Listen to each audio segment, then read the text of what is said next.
આજથી હે ને 10-15 વર્ષ થાય ને 20 વર્ષ જેવું થાય ને એટલે હે ને આની જે આ વિડીયા બનાવવા માટે હે ને ઇન્ફ્લુએન્સરની ને બ્લોગરની પરીક્ષા લેવામાં આવી છે. જોજો તમે ન લેવામાં આવે ને તો લખીને લઈ લીજો.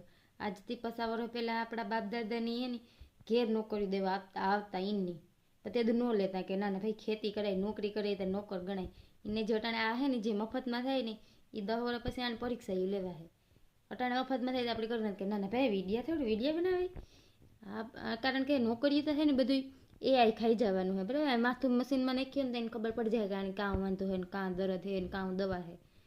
રેકડી લઈને નીકળી છે બધા ભણેલી ગયેલી કે આલો ભાઈ એન્જિનિયરની જરૂર હોય તો આલો ભાઈ ફલાણાની જરૂર હોય તો ડૉક્ટરની જરૂર હોય તો એની કાંઈ વેલ્યુ એ બધું એઆઈ ખાઈ જવાનું હોય. હાલ છે ખાલી આ જ વિડીયાવાળાનું એમાંય પરીક્ષાઓ લેવાય. જોજો તમે ન લેવાય ને તો બ્લોગર બનવું હોય ને તો 2 પરીક્ષા એન્ટ્રાન્સ પાસ કરવાનું, મેઇન પાસ કરવાનું ને ઇન્ટરવ્યૂ પાસ કરવાનું તો તમે હે ને વિડીયો બનાવી શકો. અટાણે મફતમાં થાય તો કોઈને કરવું નહીં. આમાં ફ્યુચર છે. જોજો તમે આ 10 વર્ષ પછી આમ પરીક્ષા ન લેવાય ને તો એ હાટું મેં તો મફતમાં હે તો ચાલુ કરી દીધું.